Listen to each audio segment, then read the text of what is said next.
خواتین کا اگر پریگنینسی ٹیسٹ کریں اور وہ پازیٹیو آ جائے تو یہ بہت ہی خوشی کی بات ہوتی ہے کہ اب اس خاتون کے ہاں ایک بچے کی پیدائش ہونے والی ہے۔ لیکن یہی اگر پریگنینسی ٹیسٹ ایک اگر آدمی کرے اور وہ پازیٹیو آ جائے تو یہ بہت ہی خطرناک علامت ہے، اور یہ ہے علامت ٹیسٹیکولر کینسر کی۔ کچھ عرصہ پہلے کی خبر ہے کہ امریکہ میں ایک کپل تھا، اور جب ان کی جو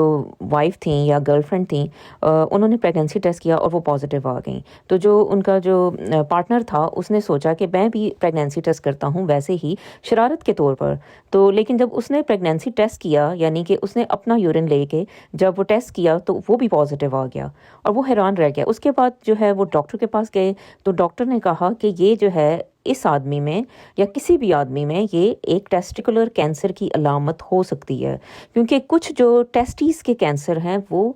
پریگنینسی ہارمون جو ہے آدمیوں میں پروڈیوس کرنا شروع کر دیتے ہیں، جس کا نام ہے ہیومن کوریونک گونیڈوٹروفن۔